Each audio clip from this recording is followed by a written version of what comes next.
You are listening to a Sustainable World Radio podcast. Sustainable World Radio brings you in-depth interviews, news, and commentary about exciting, creative, and innovative ways of living. Produced in Santa Barbara, California, Sustainable World focuses on positive solutions to environmental challenges, solutions that adhere to the permaculture ethics, earth care, people care, fair share. Are you interested in learning more about permaculture projects around the globe, how to plant a food forest, restorative design, or ethnobotany? Then stay tuned to Sustainable World Radio. I'm Jill Cloutier.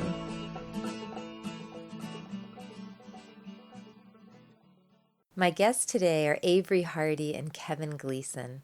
Avery Hardy is a budding permaculture designer and senior at Dos Pueblos High School in Goleta, California. Kevin Gleason is a teacher, artist, and permaculture designer who has taught art at DP, or Dos Pueblos, for over 13 years. Kevin started the first permaculture club at his school and is now inspiring students in his new horticulture and permaculture classes. I first met Avery Hardy at her booth at the Soul Food Festival, a celebration of sustainable, organic, and local food. Tell us what you're doing here today at the Soul Food Fest in Santa Barbara. Well, today I am here for two reasons. First, I'm helping get started the new Santa Barbara Seed Library. We're distributing out a whole bunch of free seeds. We've got grains, greens, lots of herbs, flowers, fruits and vegetables. And then I'm also speaking on a panel called Youth in Action this afternoon, talking about the Dos Pueblos Permaculture Project, which I run at my high school, Dos Pueblos. We've got two big permaculture gardens, an herb spiral, a burgeoning food forest, a cob oven. We're working on getting bees at school so we can teach beekeeping. And I'm really excited to share with some other young people in town who are also part of the permaculture community and help show people how viable teaching permaculture is and how much interest there is among young people to be learning about permaculture, learning how to grow their own food, learning how to build up our community and make it even cooler. I want to go to your school. Oh, thank you. A few weeks later, I found myself back in high school on the Dos Pueblos campus. Dos Pueblos looked like a typical high school until I saw the food forest in the middle of campus, the blossoming herb spiral, and the cob oven. I walked over to the art room to meet with Avery and Mr. Kevin Gleason to find out more. I've been an art teacher at Dos Pueblos it's my 14th year, and I've always been interested in sustainability. I spent a lot of time backpacking and been inspired by people who grow food, and I've tried my own hand at gardening and designing food forests. I actually first learned about permaculture from your show, and I saw there was a natural connection between art and ecological design and permaculture, and I think the skills that my artists have a lot of times are also excellent skills for growing food and creating sustainable architectural systems and everything. And just both of them are all about observation. They're about mindfulness and awareness and also just this sense of design, of taking the materials that you have and manipulating them in a way to create a more healthy, beautiful, efficient aesthetic system. So I find there's a nice connection. I had the opportunity to teach the permaculture and horticulture class last year. I had, as a club with my students, started a small food forest outside.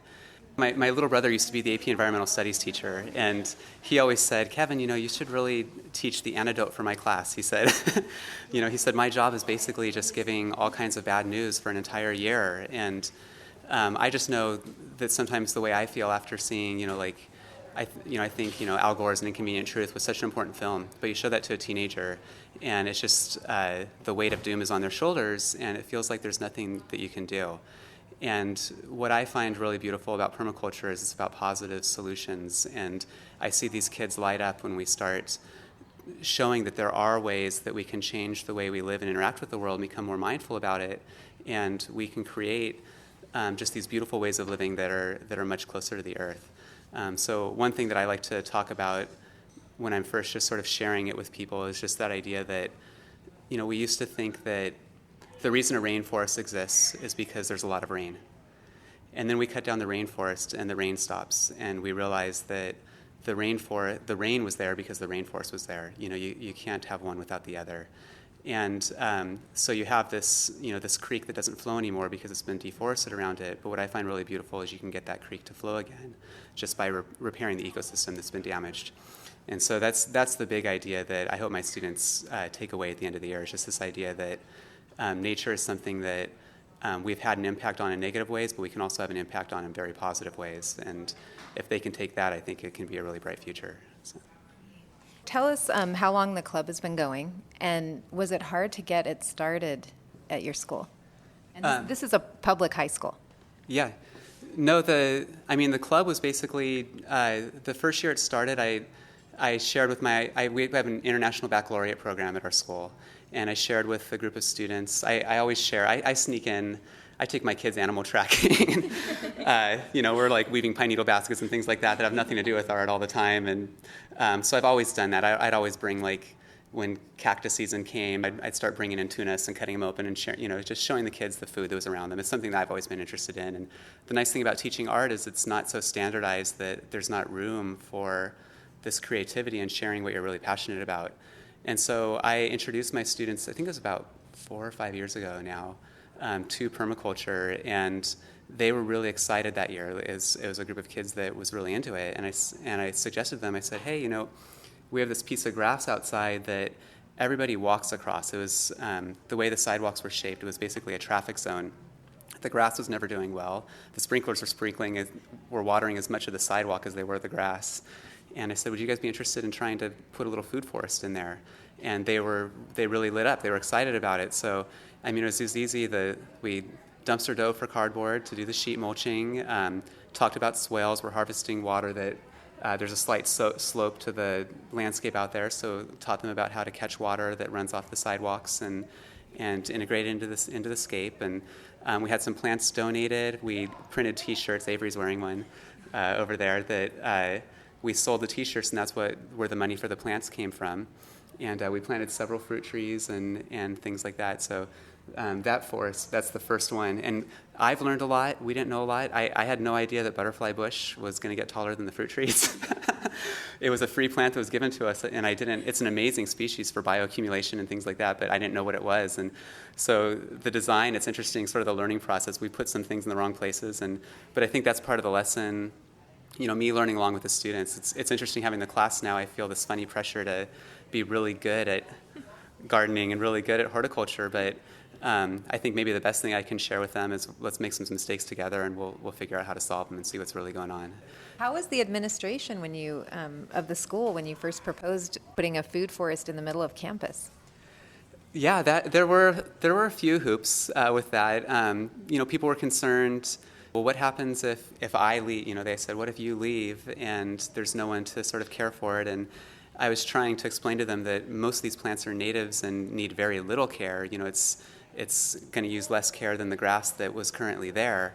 So it was kind of like just sort of a paradigm shift for some people. And if you're persistent enough, we have a very, very supportive just staff and environment here at DP. It's an amazing school. I'm really lucky to teach here. They used to call it hippie high in the 60s, and I think some of the free-spiritedness, still carries through to this day. Yeah, I have a lot of friends that went here in the 80s, and they just say that was the best school ever. So great. It has a great reputation among earthy people. Yeah, I'm really lucky to be here. It's a fun place to come to work every day. Oh, I just wanted to say, we were talking a little bit about the International Baccalaureate program earlier, and it's been really interesting to see how we're making the systems that are already in place at school academically fit with what our, social and extracurricular needs and passions and desires and places we want to move. Fitting those together. Like for me, one of the IB requirements is called the extended essay, and it's basically a 2-year-long, 10,000-word, really thorough research paper. And I'm doing mine on Mark Lakeman and the City Repair Project in Portland, Oregon. So it's been really great getting to see other people recognize the potential to work within the systems that are already in place at school to make space to follow their passions. So great. So you can actually work with the structure that's there. Yes, definitely. It doesn't always have to be about, destroying what's there. And that's very permacultural, like making the most change for the least effort. It doesn't have to be, taking out everything that's in place. You can work with what's there. So that's a really good point. So you kind of worked with you had a supportive staff, and then you've branched out now. And maybe describe the site a bit for people. So it's just kind of a sort of central, but a little bit off to the side area of campus. And our goal is we're going to go all the way. We have a new engineering building that was just built. And it's actually kind of convenient for me that they had to drive a bunch of heavy trucks over this land, and they kind of destroyed the landscaping that was there. So it was much easier for me to ask for permission to come in and take over this land. And I'm happy. It's right outside my classroom, so I get to enjoy the beauty looking out the window each day. But basically we have a garden that Avery helped me start last year that's about just a little over a year old. The one that's about 4 years old here that was started with other students, and then we sheet mulched an area over here that we're going to sort of plant some more fruit trees in and things this year.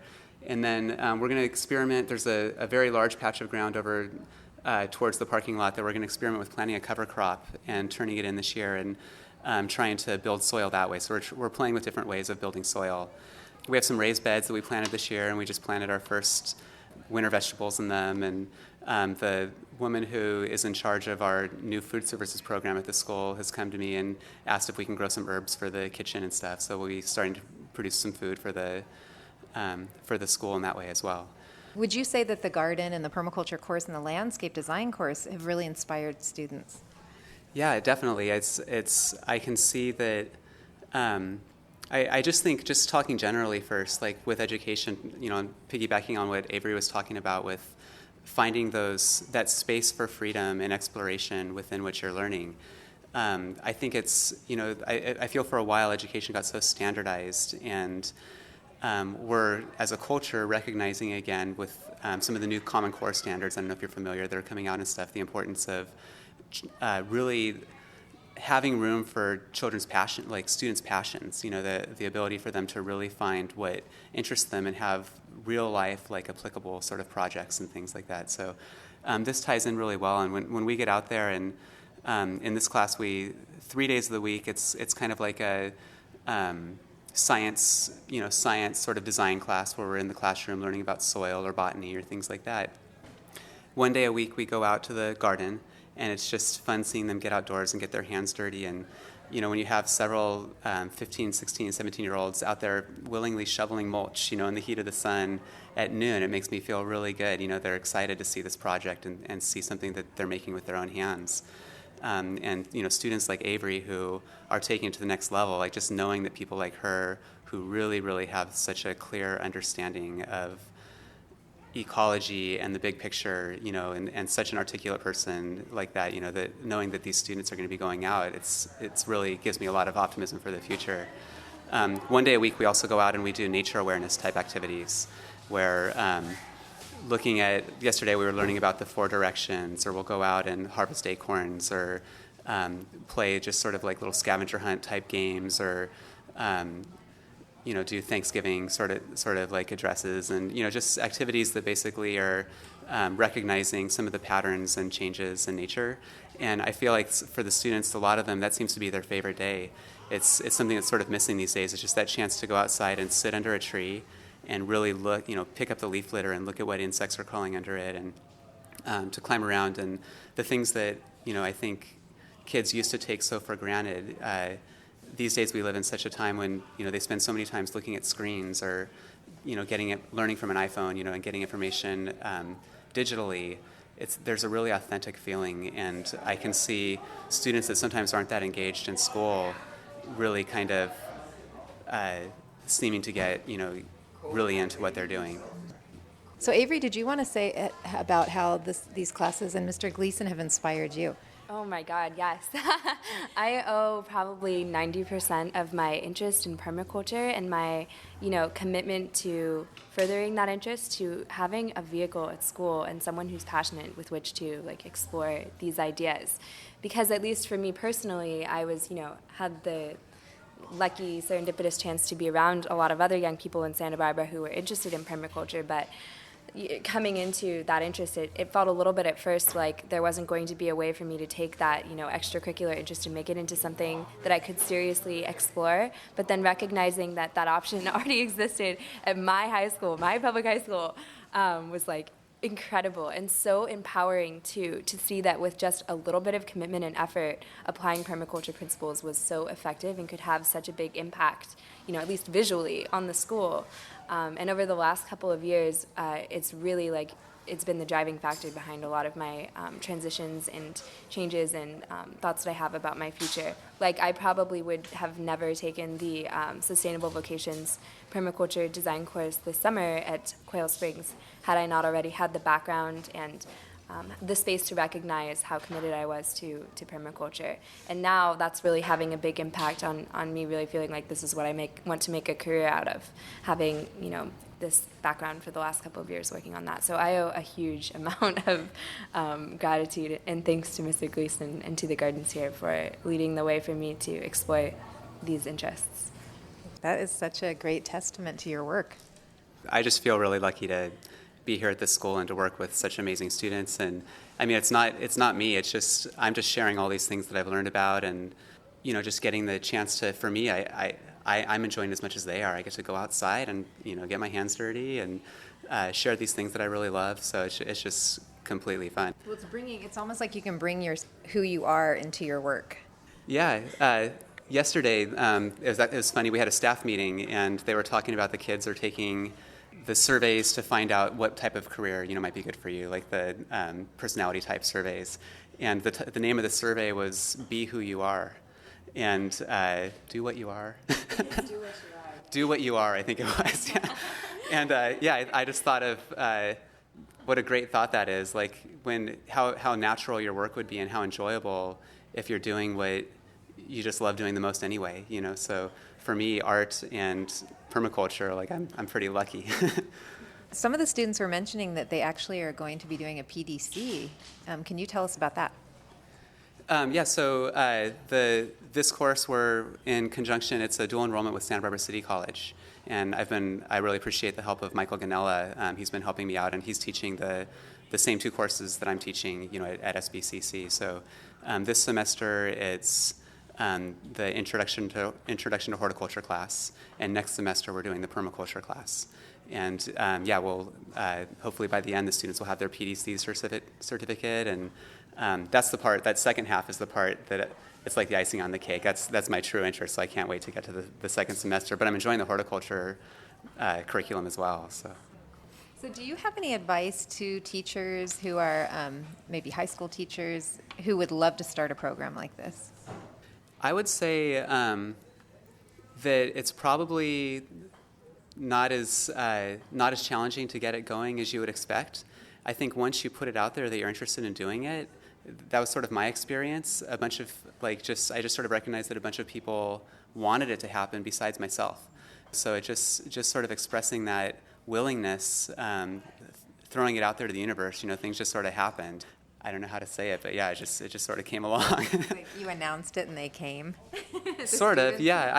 I wanted it. I wanted the chance to teach this. I feel it's really important, and I felt like the kids really need it right now, and they're hungry for it. It's just a time when we've lost that connection, and the kids want the connection. Like they're so interested in nature. They're so interested in getting in touch with it. I think they recognize that it's a part of them that. They're just hungry for it and thirsty for it.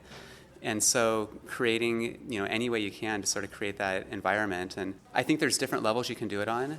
No matter what class you taught, if you taught history or science or English or anything really, there's a way of sneaking it in there. Taking your kids outside as an English teacher when you're teaching, if you're teaching the existentialists and Whitman and Thoreau, rather than just reading the book in the classroom, getting down there by the creek to read it and really sort of just making that connection whenever you can. I don't think you have to necessarily be teaching the permaculture as a class. You can still be teaching permaculture in your other classes. If you could share with our listeners what your vision is and what you hope for this program at Dos Pueblos High School. Yeah, well, actually, we're sort of working backwards from this. The course that I'm teaching would sort of be the final course that you would take, but we want to work and get the freshmen, through seniors involved. So We have Krista Finlay as our environmental studies teacher. So we want to create a pathway that the kids follow of classes where that's one of the classes they take. They take the permaculture and horticulture class. We have an amazing geometry teacher here he has worm bins and chickens in his backyard, and he wants to make a geometry class for the students who are maybe in this pathway, where they're calculating how much rainwater is caught on the roof of DP, during a 1-inch storm.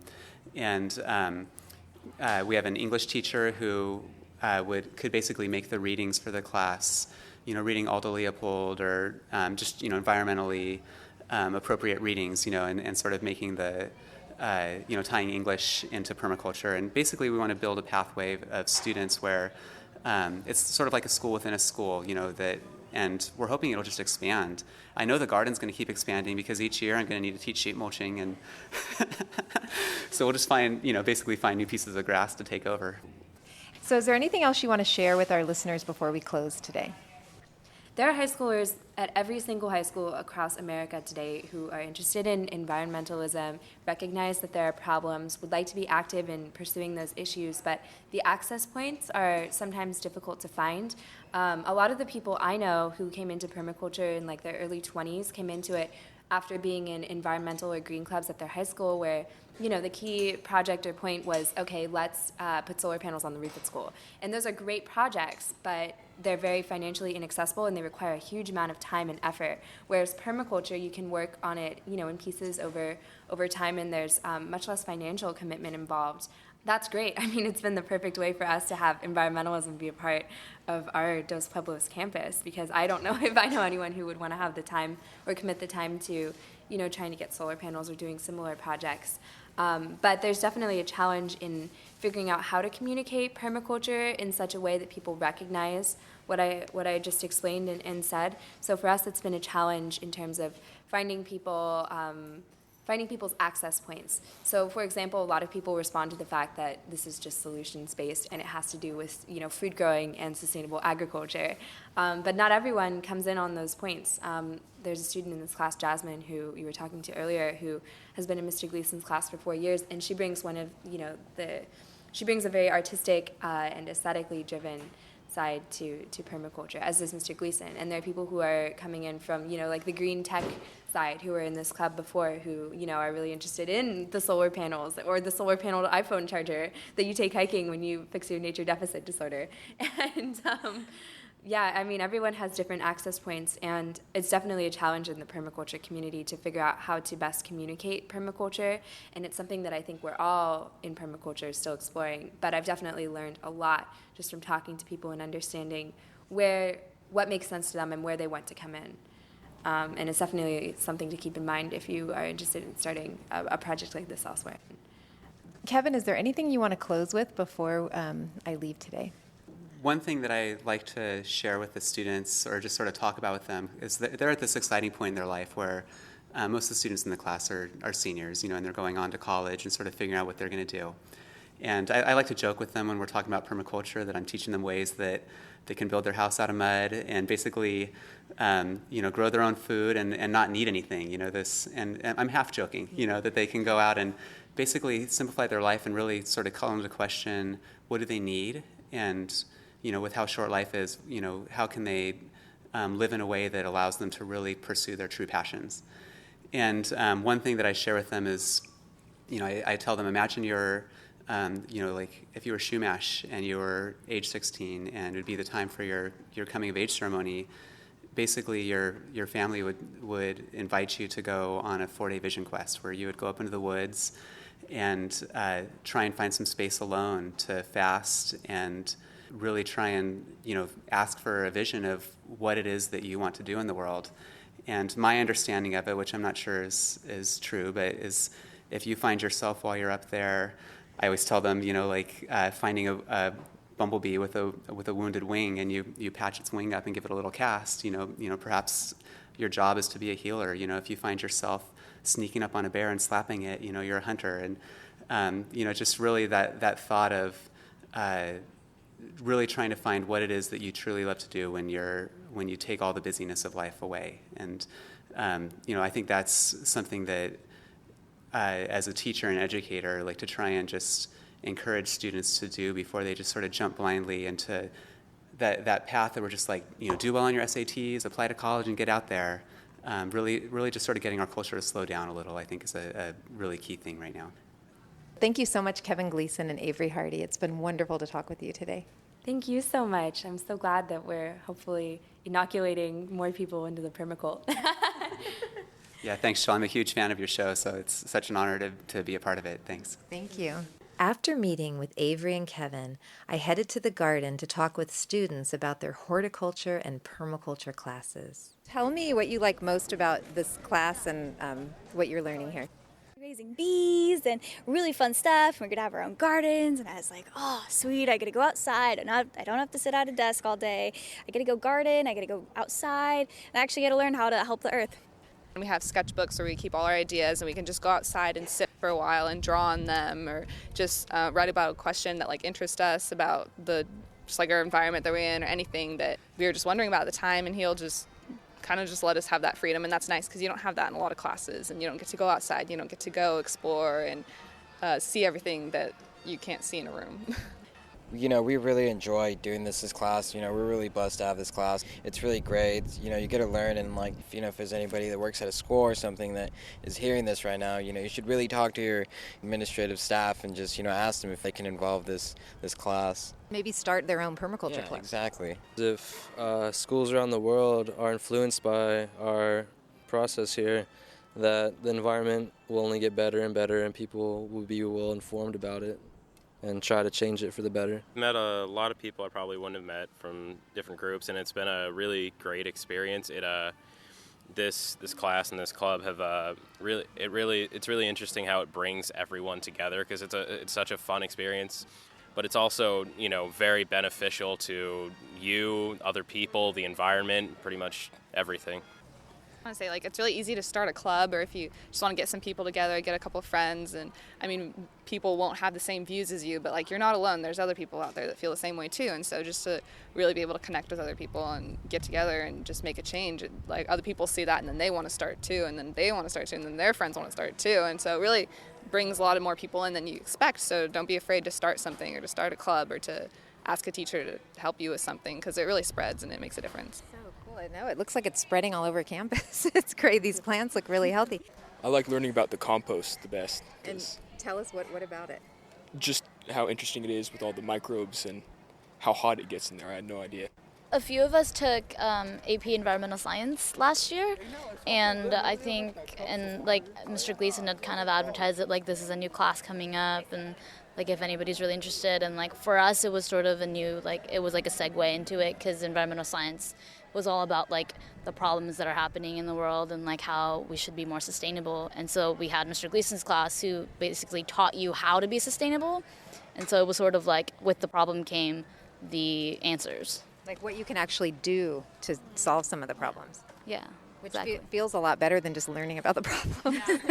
Yeah. I feel like a lot of people don't know. I didn't know how to make compost or plant a garden, lasagna, layering, and so this class has just been a great outlet for me to learn how to do sustainable gardening and sustainable living, and have fun at the same time. I think that's the best part of the class, is that we get to be outside and really experience the seasons. And we get to go to we have this back creek area, and we get to go out there at least twice a week, and I think we made a sundial yesterday and just learned about shadows and seasons and where the sun sets, and just kind of being aware of your surroundings and realizing that things change, and not just walking past and ignoring just life. Those are actually very valuable skills that you'll probably be using a lot more than some of the other things you learn in high school. Don't quote me on that. So anyone else want to share anything about the class or what you've learned? I think it's really interesting learning about not just planning and taking care of the garden, but how you can shape it just by the way you prune it, or where you plant it in relation to the sun and other plants. I think that's all really interesting. You can make it a whole new world just by placement. And these are such good skills to have, because you'll never go hungry if you know how. You'll always be able to grow something to eat, because it looks like a lot of what you're planting are edibles. Mm-hmm. Yeah, we have strawberries and lettuce and leeks and radishes and carrots and all kinds of different things. Our herb spiral. Should we go look at the herb spiral? Okay. Yeah, you should tell her more. Is that mugwort? They've been dying. Oh yeah, we've got mugwort. What else? A lot of native plants, old man sage, then pomegranate, avocado, tangerine, lavender, white sage, Siberian pea shrub, passion fruit. We have our first passion fruits on the vine this year. It's so exciting. Grapes, tomatoes, geranium, raspberries, blackberries. And we left in the jacaranda trees that were here already so we could use those as nitrogen fixers. And then ultimately we'd like to have, like food-producing bean vines crawling up there too. So the passion vine is growing. What class is that? That is a math classroom, I believe. I love it to have the passion vine growing right outside math. It's perfect. Yeah, gives them something to stare at during those tests. Yeah, it's going to be exciting. We just started trailing the vines up these big metal trellises here. And so hopefully in the next few years, those will really start climbing up and cover this entire walkway with fruit. And how long did it take you to do this herb spiral? The herb spiral probably took us a couple of hours. We were working at lunch last year. Our Permaculture Club has maybe a half dozen to 10 members, so we just worked at lunch for a couple of days one week, brought in all the rocks came from our members' respective backyards, and just started filling it in bit by bit. And we've got lemongrass, comfrey, calendula, our first big calendula flower, white sage, rosemary, nasturtium. We have some kale, sticky monkey flower, and then a couple of succulents on top. That are look like they bloomed. Oh yeah, big tall purple flowers. For the landscaping class and then the permaculture club, but the class you get credit, right, for doing the class. Yeah. We can, I think, what is it? We can be, but we can we get a certificate or something saying we're certified to landscape someone's yard, I think. I'm so impressed. Yeah, we're getting our Permaculture Design certificates next semester. Warren Brush at Quail Springs is doing the PDC certification, so we'll go out there with the City College class, the permaculture class there, and get our PDC certification there doing a design project. Are any of you landscaping students going to do the PDC? Do you know? Yeah? Oh, you are? Everyone is? Uh-huh. I'm so jealous. I didn't get my PDC till I was 42 years old. This is so great. You guys are going to save the planet. I think I'm standing in the midst of those who will help the planet. I'm so honored to be here with all of you. It's great. Yeah. I think that right now our world is kind of at a tipping point where we could go either direction, and if more schools and more people get organized like our class has been doing to really work towards benefiting the earth, I think that we're going to be definitely going in that direction of a good future for us. I mean, it's definitely not too late for us to make the planet a really prosperous place for both nature and people. You've been listening to a Sustainable World Radio podcast. For more information or to hear our other podcasts or interviews, visit www.sustainableworldradio.com. Sustainable World Radio is produced by Jill Cloutier. Music by Dana Lyons. Thanks for listening.